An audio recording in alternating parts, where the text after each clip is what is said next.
ಸಾರ್ವಜನಿಕ ಸ್ಥಳದಲ್ಲೇ ಫೈರಿಂಗ್ ನಡೆದಿದೆ. ಕೊಲಂಬಿಯಾದಲ್ಲಿ ರ್ಯಾಲಿ ವೇಳೆ ನಡೆದಿರುವಂತಹ ಫೈರಿಂಗ್ ಇದು. ಸಂಸದನಿಗೆ ಗುಂಡು ತಗುಲಿದೆ. ಮಿಗುಯೆಲ್ ಉರಿಬೆ ಟರ್ಬೆ ಮೇಲೆ ಫೈರಿಂಗ್ ಮಾಡಲಾಗಿದೆ. ದಾಳಿಯನ್ನ ಇತ್ತ ಡೊನಾಲ್ಡ್ ಟ್ರಂಪ್ ಖಂಡಿಸಿದ್ದಾರೆ. ಒಬ್ಬ ಶಂಕಿತನನ್ನ ಕೂಡ ಪೊಲೀಸರು ಬಂಧಿಸಿದ್ದಾರೆ ಅನ್ನೋದರ ಕುರಿತು ಮಾಹಿತಿ ಸಿಕ್ಕಿರುವಂತದ್ದು. ದಕ್ಷಿಣ ಅಮೆರಿಕಾದಲ್ಲಿರುವ ಕೊಲಂಬಿಯಾದಲ್ಲಿ ಸಾರ್ವಜನಿಕ ರ್ಯಾಲಿಯಲ್ಲಿ ಅಧ್ಯಕ್ಷೀಯ ಅಭ್ಯರ್ಥಿ ಮಿಗುಯೆಲ್ ಉರಿಬೆ ಟರ್ಬೆ ಮೇಲೆ ದುಷ್ಕರ್ಮಿಯೊಬ್ಬ ಗುಂಡು ಹಾರಿಸಿರುವಂತಹ ಘಟನೆ ನಡೆದಿದೆ. ಟರ್ಬೆ ತೀವ್ರವಾಗಿ ಗಾಯಗೊಂಡಿದ್ದು ಸದ್ಯ ಅವರನ್ನ ಆಸ್ಪತ್ರೆಗೆ ದಾಖಲಿಸಲಾಗಿದೆ.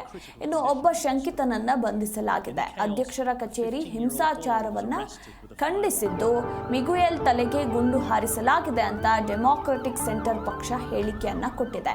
ಆದರೆ ಅವರ ಸ್ಥಿತಿ ಈಗ ಹೇಗಿದೆ ಅಂತ ಪಕ್ಷ ಹೇಳಿಲ್ಲ. ಇನ್ನು ಟ್ರಂಪ್ ಆಡಳಿತ ಕಾರ್ಯದರ್ಶಿ ಮಾರ್ಕೋ ರುಬಿಯೋ ಸಾಮಾಜಿಕ ಮಾಧ್ಯಮ ವೇದಿಕೆ ಟ್ವಿಟರ್ನಲ್ಲಿ ಸೆನೆಟರ್ ಮಿಗುಯೆಲ್ ಉರಿಬೆ ಮೇಲಿನ ದಾಳಿಯನ್ನ ಅಮೆರಿಕ ತೀವ್ರವಾಗಿ ಖಂಡಿಸುತ್ತದೆ ಅಂತ ಹೇಳಿದ್ದಾರೆ. ಇನ್ನು ಮಿಗುಯೆಲ್ ಉರಿಬೆ ಟರ್ಬೆ ಕೊಲಂಬಿಯಾದ ಪ್ರಸಿದ್ಧ ವ್ಯಕ್ತಿ.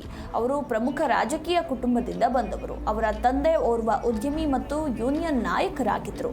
ಅವರ ತಾಯಿ ಡಯಾನಾ ಟರ್ಬೆ 90ರ ದಶಕದ ಪ್ರಸಿದ್ಧ ಪತ್ರಕರ್ತೆಯಾಗಿದ್ದರು. ಇನ್ನು ಫಾಂಟಿಬಾನ್ನ ಉದ್ಯಾನವನದಲ್ಲಿ ಈ ಘಟನೆ ನಡೆದಿದ್ದು ಶಸ್ತ್ರಸಜ್ಜಿತ ದಾಳಿಕೋರರು ಸಂಸದರ ಮೇಲೆ ಹಿಂದಿನಿಂದ ಗುಂಡು ಹಾರಿಸಿದ್ದಾರೆ ಅಂತ ಅವರ ಪಕ್ಷ ತಿಳಿಸಿದೆ.